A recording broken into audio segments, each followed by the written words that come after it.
क्या आपने कभी सोचा है कि धरती पर से पानी खत्म हो गया तो क्या होगा?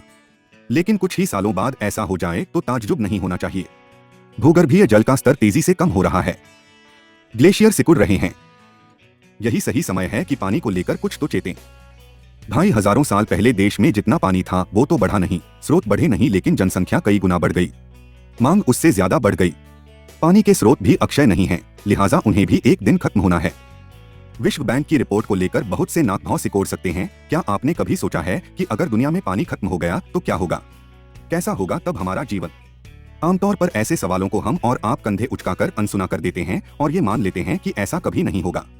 काश हम बुनियादी समस्याओं की आंखों में आंखें डालकर गंभीरता से उसे देख पाएं तो तर्कों, तथ्यों और हकीकत के धरातल पर महसूस होने लगेगा वाकई हम खतरनाक हालात की ओर बढ़ रहे हैं।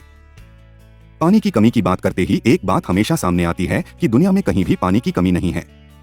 दुनिया के 2/3 हिस्से में तो पानी ही पानी भरा है, तो भला कमी कैसे होगी?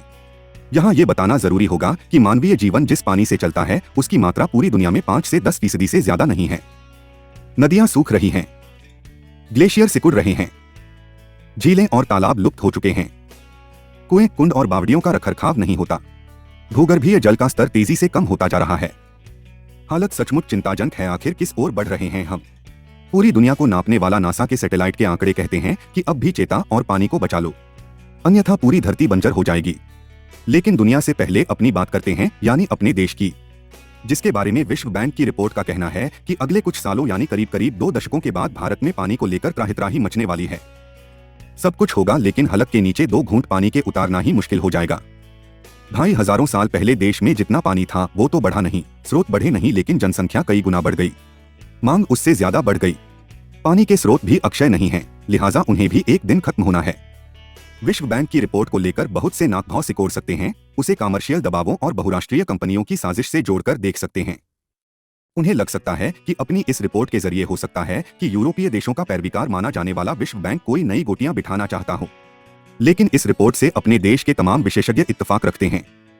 पर्यावरण विज्ञानी चिल्ला चिल्लाकर कहते रहे हैं कि पानी को बचाओ। ये बात सही है कि जयरे और कनाडा के बाद दुनिया में सबसे ज्यादा पानी भारत में है।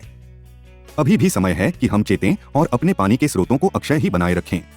1 सदी पहले हम देशी तरीके से पानी का ज्यादा बेहतर संरक्षण करते थे, लेकिन नई जीवन शैली के नाम पर हम उन सब बातों को भूल गए।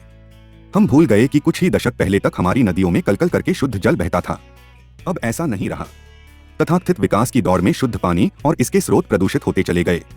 अनियोजित और नासमझी से भरे विकास ने नदियों को प्रदूषित और विषाक्त कर दिया। बेशक आजादी के बाद जल संरचना तैयार करने पर ध्यान तो दिया गया, लेकिन कुछ ही समय तक, जबकि ये एक सतत प्रक्रिया थी जो चलती रहनी चाहिए थी। ये तत्कालीन विकसित जल योजनाएं ही थी जिसके चलते हरित क्रांति और देश के खेत हरी भरी फसलों से लहलहाने लगे। दूध की नदियां बह निकली, गरीबी कम हुई। लेकिन समय के साथ जिस तरह व्यापक तौर पर जल संरचना विकसित करने के लिए बड़ी और छोटी परियोजनाओं पर ध्यान देना था, वो नहीं हो सका। एशिया के 27 बड़े शहरों में, जिनकी आबादी 10 लाख या इससे ऊपर है, में चेन्नई और दिल्ली की जल उपलब्धता की स्थिति सबसे खराब है। मुंबई इस मामले में दूसरे नंबर पर है, जबकि कोलकाता चौथे नंबर पर। दिल्ली में तो पानी बेचने के लिए माफिया की समानांतर व्यवस्था ही सक्रिय हो चुकी है। हालत यह है कि पानी का कारोबार करने वाले इन लोगों ने कई इलाकों में अपनी पाइपलाइनें तक बिछा रखी हैं। इनके टैंकर पैसों के बदले पानी बेचते हैं। भारत में उपलब्ध पानी में 85% कृषि क्षेत्र, 10% उद्योगों और 5% ही घरेलू इस्तेमाल में लाया जाता है। पानी का इस्तेमाल हाइजीन, सैनिटेशन, खाद्य और औद्योगिक जरूरतों में भी खासा होता है। सबसे दुखद पक्ष ये है कि पिछले कुछ वर्षों में सार्वजनिक पेयजल आपूर्ति व्यवस्था की स्थिति खस्ता हो चुकी है। नतीजतन गांवों से लेकर शहरों तक प्रचुर मात्रा में भूगर्भीय जल का दोहन किया जा रहा है। सिंचाई का 70% और घरेलू जल आपूर्ति का 80% पानी ग्राउंड वाटर के जरिए आता है। इसी के चलते जल का स्तर भी तेजी से घट रहा है।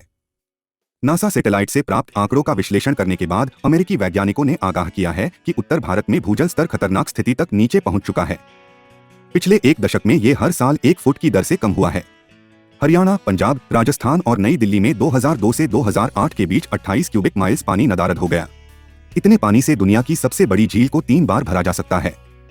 पंजाब का 80% इलाका डार्क जोन या ग्रे जोन में बदल चुका है, यानी जमीन के नीचे का पानी या तो खत्म हो चुका है या खत्म होने जा रहा है।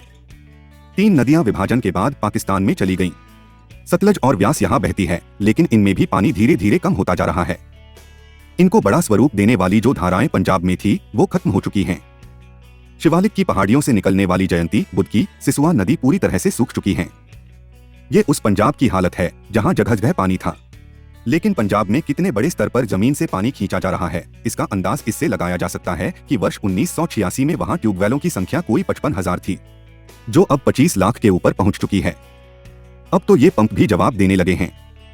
एक तरह से कहें कि पिछले हजारों सालों से जो पानी धरती के अंदर जमा था, उसको हमने 35 से 40 सालों में अंदर से निकाल बाहर कर दिया है। पंजाब में 12,000 गांव हैं, जिसमें 11,858 गांवों में पानी की समस्या है। पानी की कमी को लेकर टकराव तो अभी से पैदा हो गया है। कई राज्यों में दशकों से विवाद जारी है। मसलन कावेरी के पानी को लेकर कर्नाटक और तमिलनाडु में टकराव, गोदावरी के जल को लेकर महाराष्ट्र और कर्नाटक में तनातनी और नर्मदा जल पर गुजरात और मध्य प्रदेश में टकराव की स्थिति। ये टकराव कभी राज्यों के बीच गुस्सा पैदा करते रहे हैं तो कभी राजनीतिक विद्वेष का कारण बनते रहे हैं।